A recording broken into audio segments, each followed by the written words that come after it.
Incluso las estrellas más brillantes pueden enfrentar tragedias repentinas. Algunas celebridades, en la cima de la fama y con buena salud, sucumbieron a complicaciones inesperadas durante cirugías de rutina. Sus muertes nos recuerdan que la vida es frágil y que la tragedia puede alcanzar a cualquiera, incluso a quienes parecen más grandes que la vida bajo los reflectores.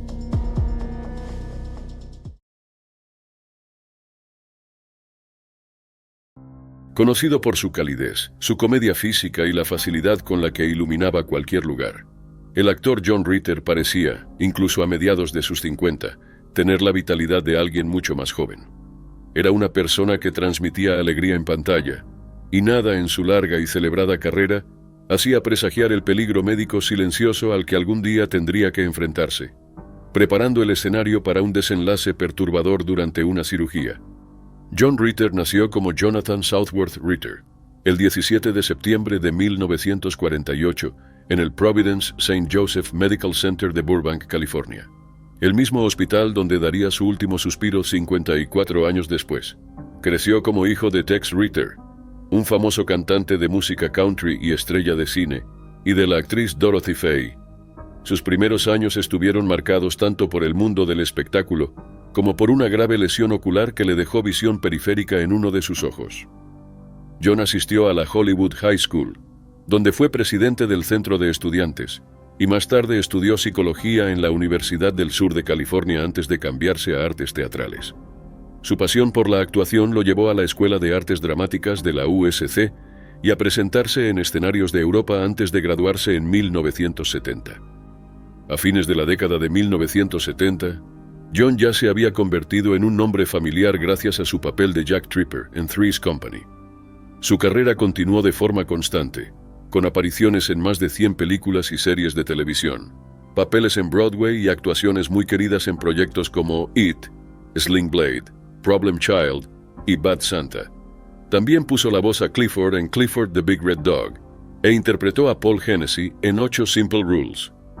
El 11 de septiembre de 2003, John estaba ensayando para 8 Simple Rules en los estudios Walt Disney cuando aparecieron los primeros signos de la catástrofe.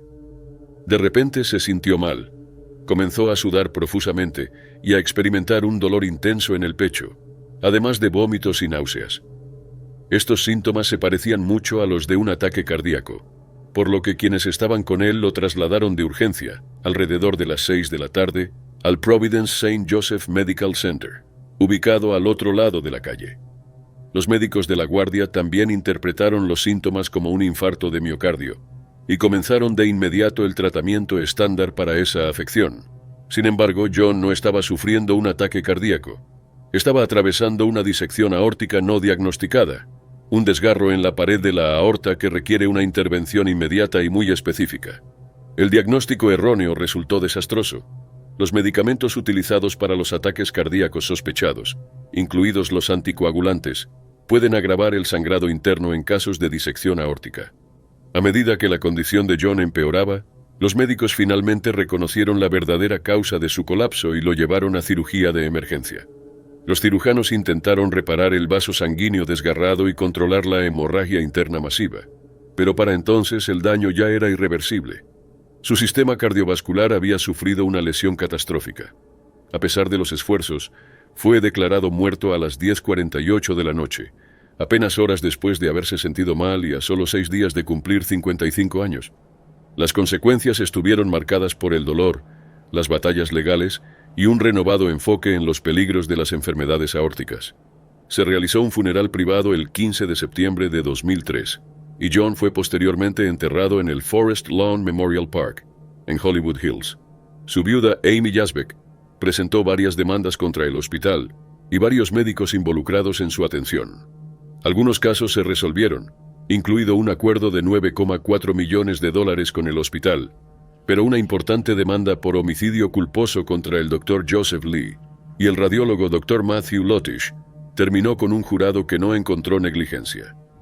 Amy fundó la Fundación John Ritter y ayudó a establecer las llamadas reglas Ritter, que describen los síntomas urgentes, los factores de riesgo y los pasos diagnósticos necesarios para identificar una disección aórtica. Su muerte permanece como una de las pérdidas de celebridades más perturbadoras y comentadas ocurridas durante una cirugía de emergencia.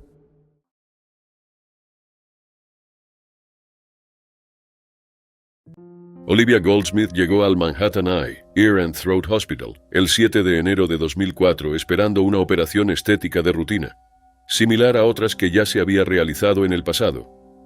La reconocida autora ingresó al centro de buen ánimo y sin ninguna señal de que el procedimiento, destinado a refinar su apariencia, desencadenaría una serie de complicaciones que terminarían dejando al mundo literario de luto. Nacida como Randy Goldfield, el 1 de enero de 1949, Olivia construyó una carrera marcada por la ambición, la reinvención y giros personales dramáticos. Creció en Dumont, Nueva Jersey, estudió en la Universidad de Nueva York y llegó a convertirse en socia de la consultora Booz Allen Hamilton, siendo una de las primeras mujeres en lograrlo. Su vida tomó un nuevo rumbo tras un divorcio difícil, cuando se volcó a la escritura y canalizó frustraciones personales en una ficción aguda y comercialmente exitosa. Bajo varios nombres, primero Justine Goldfield, luego Justine Rendell y finalmente Olivia Goldsmith, escribió novelas que combinaban humor, crítica social e indignación feminista, siendo The First Wives Club la más destacada. El éxito del libro le trajo dinero y reconocimiento, pero también reforzó su imagen de alguien que se reinventaba constantemente, tanto en lo personal como en lo físico. Los procedimientos estéticos no eran algo extraño para Olivia. Ya se había sometido a cirugías plásticas con el mismo cirujano, Norman Pastorek, y consideraba que la nueva intervención era sencilla y de bajo riesgo. Normalmente, este tipo de procedimiento se realiza con anestesia local y sedación, sin necesidad de medidas más agresivas. Sin embargo, Olivia optó por anestesia general, una decisión que conllevaba riesgos médicos adicionales. Las complicaciones comenzaron casi de inmediato después de que fue colocada en la mesa de operaciones. Según quienes estaban en el hospital, Olivia mostró signos de angustia severa incluso antes de que el cirujano comenzara a trabajar. El personal intentó actuar con rapidez mientras la reacción se intensificaba. La anestesia provocó una caída catastrófica de los niveles de oxígeno y, en cuestión de momentos, sufrió un colapso cardiovascular. Se hicieron intentos por revertir la reacción, pero nada logró frenar el rápido deterioro. En apenas 4 minutos, Olivia cayó en un coma profundo. El Manhattan Eye, Ear and Throat Hospital no contaba con una unidad de cuidados intensivos, lo que obligó a un traslado inmediato al Lenox Hill Hospital. Olivia permaneció inconsciente durante todo ese tiempo, y tras 8 días de esfuerzos continuos, murió el 15 de enero de 2004.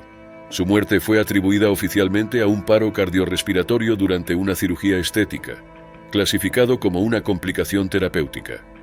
Tras su fallecimiento, surgieron preguntas sobre las prácticas del hospital. Una autopsia confirmó que Olivia había sido sedada con 4 medicamentos diferentes.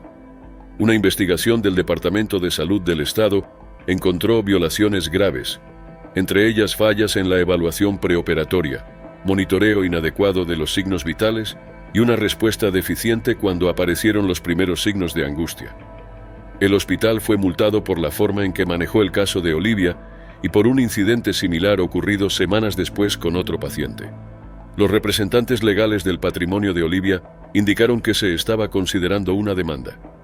Amigos y colegas tuvieron dificultades para comprender cómo un procedimiento electivo menor podía terminar en un desenlace tan devastador.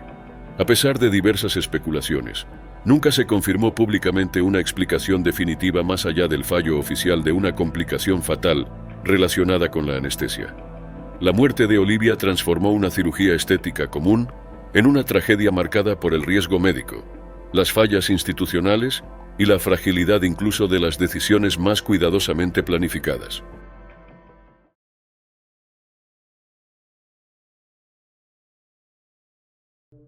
En febrero de 2017, Bill Paxton tuvo que enfrentar uno de los mayores desafíos de su vida, una importante cirugía cardíaca que lo cambiaría todo. Tras décadas de trabajo constante, una carrera respetada y planes para proyectos futuros, Bill esperaba volver al trabajo como nuevo, rodeado de amigos que lo apoyaban. Pero lo que comenzó como una operación programada para estabilizar problemas médicos de larga data, terminó convirtiéndose en algo muy distinto. William Paxton nació el 17 de mayo de 1955 en Fort Worth, Texas, en una familia que combinaba negocios, creatividad e historia. Su madre, Mary Lou, lo crió a él y a sus hermanos en la fe católica, mientras que su padre, John, trabajaba como empresario y director de museos. En su linaje había incluso un general de brigada que luchó en la Guerra Civil estadounidense, aunque las ambiciones de Bill se inclinaron hacia el arte, el cine y la actuación. Su carrera se desarrolló de forma gradual. Comenzó en el departamento de arte y luego pasó a la actuación, donde se hizo conocido por su inconfundible acento texano y su imagen de hombre común. A lo largo de más de 4 décadas, construyó una reputación como intérprete versátil en proyectos como Aliens, True Lies, Apolo 13, Twister, Nightcrawler y A Simple Plan. En televisión recibió varias nominaciones al Globo de Oro por Big Love y una nominación al Emmy por Hatfields and McCoys. También dirigió, destacándose especialmente con la película Frailty, que fue aclamada por la crítica. El actor conoció a Louise Newbury en un autobús en Londres, con quien se casó en 1987. Juntos construyeron una vida en California y criaron a sus 2 hijos, James y Lydia. A pesar de sus logros y de una agenda siempre ocupada, Bill cargaba con una herencia médica desde la infancia. La fiebre reumática había dañado su válvula aórtica, dejándole una condición conocida como válvula aórtica bicúspide, un defecto congénito que aumenta el riesgo de aneurismas, accidentes cerebrovasculares e insuficiencia cardíaca. Para 2017, las preocupaciones constantes llevaron a la decisión de someterse a cirugía. El 14 de febrero de 2017, Bill ingresó al Cedars-Sinai Medical Center de Los Ángeles para una cirugía a corazón abierto destinada a reparar la válvula aórtica dañada y corregir un aneurisma de la aorta. Era una operación importante, pero planificada, y aunque Bill expresaba ansiedad en privado, se mantenía optimista respecto a su recuperación y a volver al trabajo.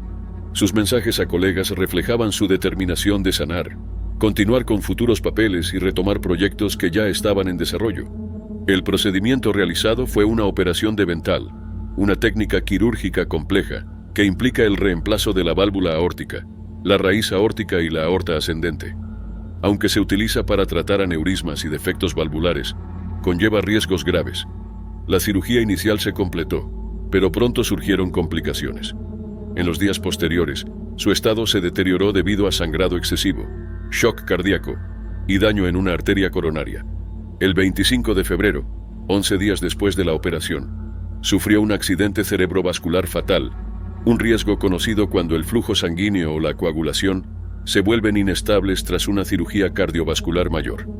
A pesar de las intervenciones médicas, las complicaciones resultaron irreversibles y murió a los 61 años. Sus restos fueron enterrados posteriormente en el Forest Lawn Memorial Park, en Hollywood Hills. El certificado de defunción de Bill registró oficialmente un derrame cerebral como resultado de complicaciones de la cirugía cardíaca. Más tarde, su familia presentó una demanda por homicidio culposo, alegando que el procedimiento de Bentall había sido una elección innecesariamente arriesgada y poco convencional, y que no se les había comunicado de forma completa la magnitud de los peligros. El cirujano y el hospital negaron cualquier negligencia, afirmando que Bill y su familia habían sido informados de los riesgos. Tras años de procesos legales, el caso se resolvió de manera confidencial con términos no revelados. Se realizaron dedicatorias conmemorativas en películas, episodios de televisión y ceremonias de premios, honrando una carrera que dejó una huella inconfundible en el público.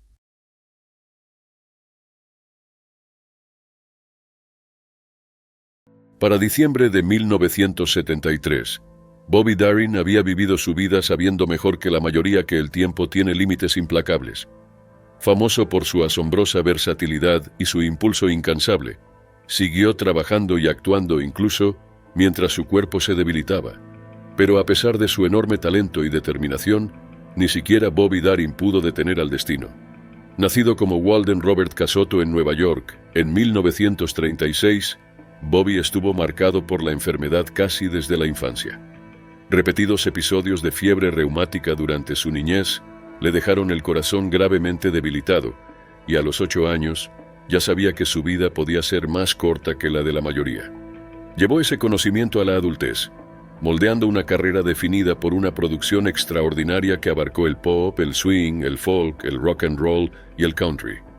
Alcanzó el éxito temprano como compositor, y luego logró sencillos millonarios. El ascenso meteórico de Bobby le trajo premios Grammy, papeles en cine y un Globo de Oro. Sin embargo, revelaciones personales y tragedias, entre ellas descubrir la verdad sobre su origen familiar y presenciar el asesinato de Robert F. Kennedy, lo llevaron a periodos de aislamiento y reinvención. A pesar de esas sacudidas, regresó a los escenarios con una seriedad renovada. Sus problemas cardíacos, no obstante, fueron una constante. En 1971 se sometió a una cirugía a corazón abierto de 5 horas para recibir 2 válvulas artificiales, un recordatorio de la fragilidad médica con la que había convivido desde niño. Aún así, continuó actuando, a menudo necesitando oxígeno durante y después de los conciertos. Para 1973, su salud volvió a deteriorarse. Bobby desarrolló una infección sistémica que ejerció una presión adicional sobre su corazón ya comprometido. Una de las válvulas artificiales, implantada apenas 2 años antes, comenzó a fallar. Con plena conciencia de la gravedad de su estado, se internó voluntariamente en Cedar Sinai el 11 de diciembre de 1973 para someterse a otra cirugía a corazón abierto, destinada a reparar las válvulas dañadas. En la noche del 19 de diciembre, un equipo quirúrgico de 4 personas inició el exigente procedimiento. Durante más de 6 horas, los cirujanos trabajaron para corregir el deterioro valvular, mientras equilibraban cuidadosamente los riesgos derivados de la infección y de la debilidad cardíaca de Bobby. La operación se completó, pero su cuerpo no pudo recuperarse por completo de una intervención tan extensa. En las primeras horas del 20 de diciembre, mientras permanecía en la sala de recuperación, su corazón falló. Todos los intentos de reanimación fueron infructuosos. Bobby murió sin recuperar la conciencia. Tenía 37 años. Su último deseo fue cumplido de inmediato. Su cuerpo fue donado a la ciencia, sus restos trasladados al UCLA Medical Center para investigación, y no se realizó ningún funeral. A Bobby le sobrevivió su hijo Dodd, de 12 años, fruto de su primer matrimonio con Sandra Dee. Su segundo matrimonio con Andrea Jaeger había terminado poco antes de su última internación. En los años siguientes, su legado continuó creciendo. Fue incorporado al Salón de la Fama del Rock and Roll en 1990 y al Salón de la Fama de los Compositores en 1999, y más tarde recibió un premio a la trayectoria de la Academia de la Grabación de manera póstuma. Su muerte durante una cirugía sigue siendo una de las pérdidas de celebridades más perturbadoras de este tipo, aún más trágica por el espíritu incansable con el que persiguió la vida, a pesar de una enfermedad que lo acompañó desde siempre.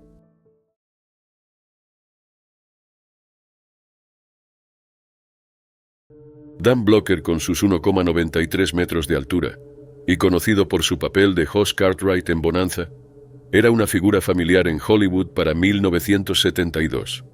Nacido y criado en Texas, exsoldado y profesor de secundaria, había construido una carrera que abarcó la televisión, el cine y los negocios. A los 43 años, seguía activo. Era ampliamente respetado y se encontraba en la cima de su vida pública. Pero todo cambió cuando un procedimiento quirúrgico relativamente sencillo se transformó en algo mucho más complicado. Bobby Dan Davis Blocker nació el 10 de diciembre de 1928 en DeKalb, Texas. Pesó 6,3 kilos al nacer y con el tiempo se convirtió en una figura imponente que alcanzó los 1,93 metros de altura y superó los 135 kilos. Su tamaño llamaba la atención, pero quienes lo conocían recordaban sobre todo su carácter afable y alegre, marcado por la bondad, la disciplina y un profundo sentido de la responsabilidad. Asistió al Texas Military Institute, luego jugó al fútbol americano en la Universidad Harding-Simmons y más tarde se transfirió al Sul Ross State Teachers College. Allí descubrió la actuación casi por casualidad, encontrando un placer inesperado en el oficio y obteniendo finalmente un título en oratoria y arte dramático. Tras servir en la Guerra de Corea como sargento de infantería, Dan regresó para completar una maestría en artes dramáticas. En 1952 se casó con su novia universitaria, Dolphia Parker, y juntos criaron a 4 hijos, David, Dirk y las gemelas Debra Lee y Dana Lynn. Antes de dedicarse por completo a la actuación, Dan trabajó varios años como profesor y entrenador en Texas y Nuevo México, y más tarde se mudó a California para realizar estudios doctorales y dar clases a tiempo parcial, mientras buscaba papeles profesionales. El punto de inflexión en su carrera llegó en 1959, cuando fue elegido para interpretar a Hoss Cartwright en Bonanza. Durante las siguientes 13 temporadas, apareció en 415 episodios, convirtiéndose en una de las figuras más queridas de la televisión estadounidense. El público se sentía atraído por la calidez, el humor y la firmeza moral que aportaba al personaje. Fuera de la pantalla, construyó emprendimientos comerciales exitosos, incluida la copropiedad de la cadena de restaurantes Bonanza Steakhouse, y ayudó de forma discreta a muchas personas a través de obras benéficas que prefería mantener en el anonimato. Su popularidad creció junto con su reputación de humildad, generosidad y lealtad inquebrantable hacia amigos y colegas. A comienzos de mayo de 1972, Dan ingresó al Daniel Freeman Hospital de Inglewood, California, para someterse a una colecistectomía, una cirugía común para extirpar la vesícula biliar. La operación se consideraba rutinaria, pero su gran contextura física presentaba desafíos para la anestesia y la movilidad postoperatoria. Estos factores aumentaban significativamente el riesgo de complicaciones, en particular la formación de coágulos sanguíneos, que pueden aparecer cuando la recuperación limita el movimiento y enlentece la circulación. Aunque la cirugía en sí se completó sin problemas inmediatos, Dan desarrolló poco después una embolia pulmonar, una obstrucción repentina en una arteria del pulmón causada por un coágulo que había viajado desde otra parte del cuerpo. Las embolias pulmonares se encuentran entre las complicaciones más peligrosas tras una cirugía y pueden provocar un colapso respiratorio catastrófico en cuestión de minutos. El coágulo impidió que el oxígeno circulara adecuadamente por sus pulmones, provocando un colapso fatal. Murió con solo 43 años. La noticia conmocionó a la industria del entretenimiento y devastó a quienes habían trabajado con él durante más de una década. Bonanza tomó la decisión sin precedentes de abordar la pérdida de su personaje en la temporada siguiente, marcando una de las primeras veces que una serie de televisión reconocía la muerte real de un miembro principal del elenco. Sus compañeros de reparto, entre ellos Michael Landon, hablaron más tarde del profundo dolor que se apoderó del set, describiendo la ausencia de Dan como un vacío emocional imposible de llenar. Los restos de Dan fueron enterrados en el cementerio Woodman de DeKalb, Texas, junto a sus padres y su hermana. Su ciudad natal lo honró con una exhibición en un museo y una estatua, y la Universidad Harding Simmons lo incorporó a su salón de líderes.